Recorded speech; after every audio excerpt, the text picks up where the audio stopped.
Hi everyone, welcome to our channel MK Arts Paradise.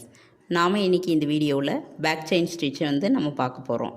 First start பண்ணும்போது நம்ம நார்மலாக நமக்கு ஸ்டார்டிங் லாக் ஒன்று போட்டுப்போம். இதுக்கு மேற்கொண்டு ஸ்டார்டிங் லாக்குன்னு நான் சொல்ல மாட்டேன், அப்படியே நீங்களே போட்டுக்குங்க, ஓகேங்களா? நாம் அது ஆஸ் யூஷுவலாக எப்பயுமே பயன்படுத்திக்கணும், எந்த செயினாக இருந்தாலும். இப்போது ஒரு பிக் செயினாக ரொம்ப பெருசு இல்லை, மீடியமான ஒரு செயின் போட்டுக்கிறோம். செயின் போட்டுட்டு பக்கத்தில் ஒரு குட்டி லாக் போடுறோம். நெக்ஸ்ட்டு திரும்ப பேக்கில் போயிட்டு அந்த குட்டி லாக்கு முன்னாடி பெரிய செயின் இருக்குது இல்லைங்களா, அந்த பெரிய செயினோட சென்டர் பகுதி இல்லாமல் பக்கத்துலேயே அதில் ஒரு பேக்கில் போயிட்டு குட்டி லாக் போட்டுக்கிறோம். போட்டுட்டு திரும்ப நார்மலாகவே எப்பயும் போல் அந்த முன்னாடி போட்டோம் இல்லைங்களா, அந்த செயின் அளவுக்கு மறுபடியும் ஒரு பெரிய செயின் போடுறோம். திரும்ப ஒரு லாக் பண்ணுறோம். பேக் போயிட்டு அந்த செயினுக்குள்ளேயே முன் பக்கத்துலேயே நடு சென்டர் வரைக்கும் போகாமல் முன் பக்கத்துலேயே ஒரு குட்டி லாக் போடுறோம். திரும்ப பேக் எடுக்கிறோம், செயின் போடுறோம், குட்டி லாக் போடுறோம், குட்டி செயின் போடுறோம். அந்த குட்டி செயினை தான் லாக்குன்னு சொல்கிறோம். பேக் போய் மறுபடியும் லாக் போட்டு எடுத்துருவோம். இதுதான் பேக் செயின் ஸ்டிச்சு. இது வந்து நம்ம நார்மலாக செயின் இந்த மாதிரியும் நம்ம போடலாம்.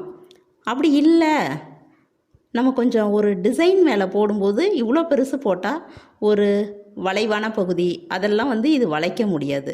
அப்போது நாம் அந்த இடத்துல எந்த மாதிரி போடுறது அப்படின்னு பார்த்தீங்கன்னா, நம்ம செயினை இன்னும் சிறுசாக மாற்றிக்கணும். அது எப்படின்றது நெக்ஸ்ட் லைனில் நான் போட்டு காமிக்கிறேன். இப்போது வந்து நம்ம இந்த லைனில் போடுறது மட்டும் நம்ம பார்ப்போம். இதில் நம்ம பீடு யூஸ் பண்ணியும் நம்ம போடலாம். பீடு யூஸ் பண்ணி போடும்போது என்னாகும் அப்படின்னா அழகாக இருக்கும். ஆனால் பீடு யூஸ் பண்ணி போடும்போது நம்ம எப்படி போடணும் அப்படின்னு பார்த்திங்கன்னா, இந்த செயின் போட்டோம், லாக் போட்டோம், பேக்கில் போயிட்டு மறுபடியும் ஒரு லாக் போட்டுட்டோம். திரும்ப இப்படி வருவோம் இல்லைங்களா, வரும்போது ஒரு மறுபடியும் ஒரு செயின் போட்டுட்டு நம்ம இந்த இடத்துல ஒரு பீடு கோர்த்துட்டு அதுக்கப்புறம் நம்ம போடுவோம். இப்போ நான் பீடு கோர்க்கலை, நார்மலாக எப்பயும் போல் நம்ம செயின் போட்டு இந்த செயின் ஸ்டிச்சையே நான் முடிக்கிறேன். இதுதான் பேக் செயின் ஸ்டிச்சு. தெளிவாக பாருங்கள். ஒரு செயின் போடுறோம், அடுத்தது ஒரு லாக் போடுறோம், பேக்கில் போய் மறுபடியும் அந்த செயினுக்கு உள்ளே ஒரு லாக் போடுறோம், திரும்ப ரிட்டனில் எடுத்துகிட்டு வந்துடுறோம். இப்போ முடிக்கும்போது கடைசியாக ஒரு சின்ன செயின் போட்டுட்டு நம்ம எண்டு நாட்டை வந்து முடிச்சிக்கிறோம்.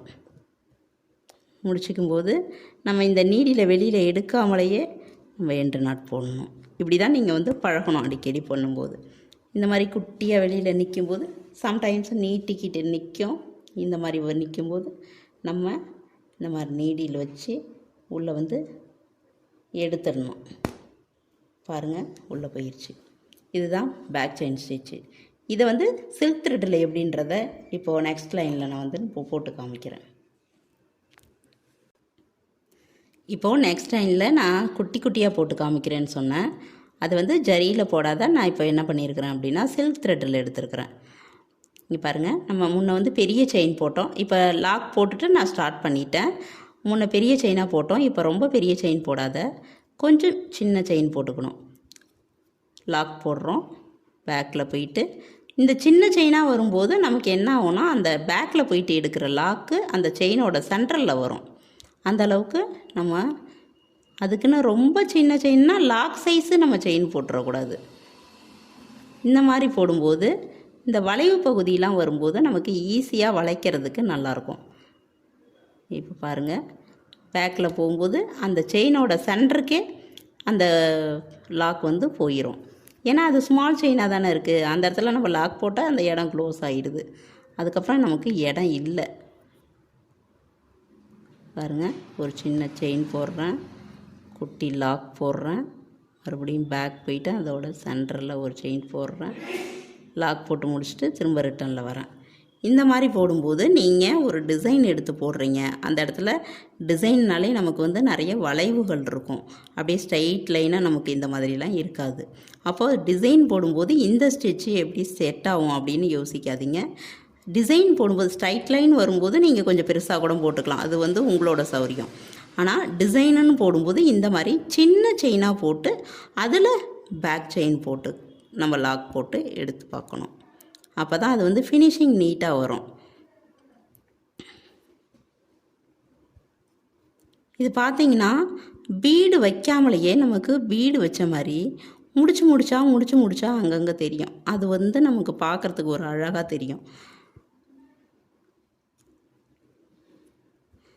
லைனாக கிடைக்காம அந்த ஒவ்வொரு பாயிண்ட்லேயும் ஒரு முடிச்சா தெரிகிற மாதிரியே ஒரு ஃபீலாக இருக்கும். அது ஒரு அழகான ஒரு டிசைனாக இருக்கும் பார்க்குற. அதனால் இந்த மேக்ஸிமம் இன்னொரு விஷயமும் நான் உங்களுக்கு சொல்லணும்.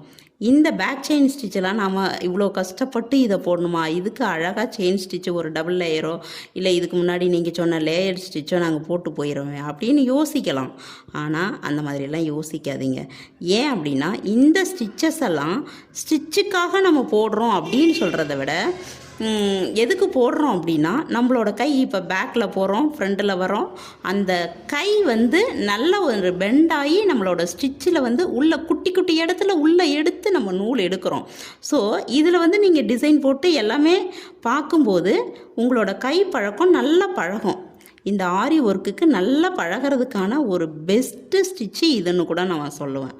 இதை நீங்கள் பழகிட்டிங்கனாலே இப்போ உள்ளே போயிட்டு அந்த சில்க் த்ரெட்டெல்லாம் பிசிறு வராமல் எடுக்கணும். குட்டியாக போகும்போது இதில் நிறைய பிசிறு வரும். அப்போது இதிலேருந்து நீங்கள் எடுத்து இதை பண்ணிட்டீங்க அப்படின்னா உங்களுக்கு நல்ல ஒரு ஃபினிஷிங் வந்து கிடைக்கும். ப்ராக்டிஸ் வந்து நல்லா கிடைக்கும். அதுக்காக தான் இந்த ஸ்டிச் வந்து ரொம்ப அதிகமாக நம்ம யூஸ் பண்ணுறது கை பழக்கத்துக்காக. இப்போ இதோட இந்த நம்ம ஸ்டிச்சை முடிச்சிட்டோம்.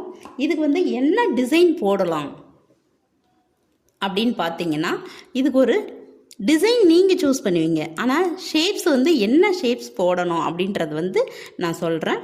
அந்த ஷேப்ஸ்க்கு வந்து நீங்கள் பழகுங்க. இது மேக்ஸிமம் நம்ம ஸ்ட்ரைட் லைனுக்கு தான் யூஸ் பண்ணுவோம். கருடு லைன் யூஸ் பண்ணும்போது இந்த மாதிரி குட்டியாக போடணும்னு சொல்லியிருக்கேன். அப்போது நம்ம ஃபஸ்ட்டு எடுத்தோடனே ஒரு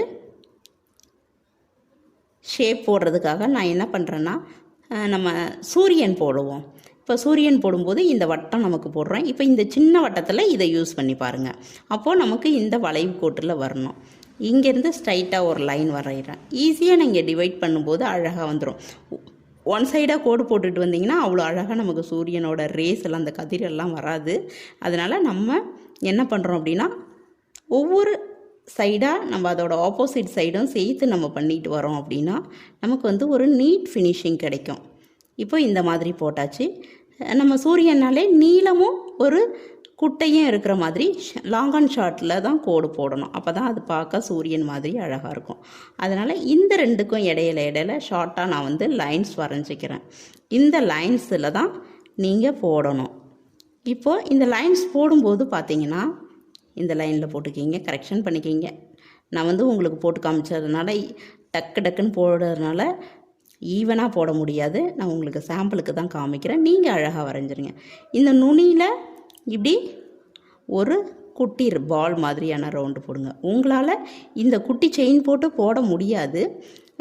ஏன் அப்படின்னா இது ரொம்ப குட்டியாக இருக்குது. உங்களாலன்னு கிடையாது, யாராலையுமே போட முடியாது. அதனால் இந்த ரவுண்டில் வந்துட்டு என்ன பண்ணுறோன்னா அந்த நம்ம பேக் செயின் ஸ்டிச்சு யூஸ் பண்ணாமல் செயின் ஸ்டிச்சை யூஸ் பண்ணி வட்டம் போடுங்க. இதுவும் உங்களுக்கு ஒரு எக்ஸசைஸ் தான். இப்படி போடுங்க. இந்த லைனு இந்த வட்டம் அதில் வந்துட்டு இந்த ஸ்ட்ரைட் லைனுக்கு நீங்கள் இந்த மாதிரி பெருசாக போட்டுக்கலாம். இந்த ரவுண்டுக்கு இந்த மாதிரி சின்னதாக போடுங்க.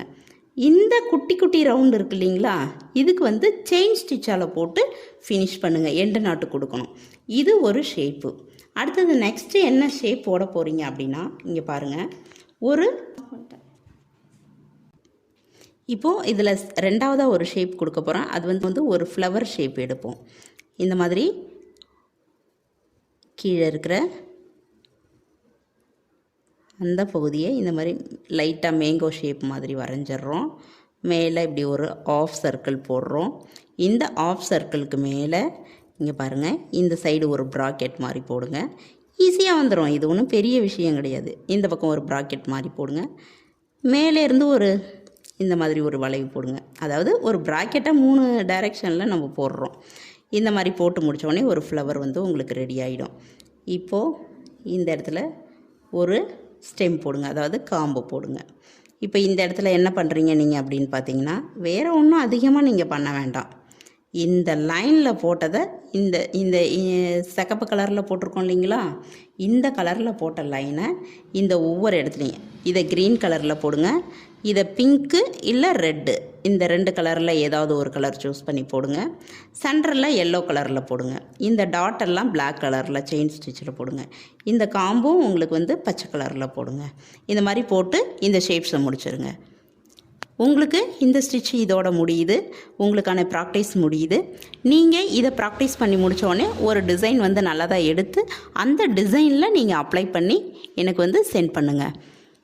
அடுத்தது யாருக்காவது உங்களுக்கு இன்ட்ரெஸ்ட் இருக்குது இதை போடணும் அப்படின்னு நீங்கள் நினைக்கிறீங்க அப்படின்னா நீங்கள் ஸ்க்ரீனில் தெரியிற நம்பருக்கு கால் பண்ணுங்கள். தேங்க்யூ.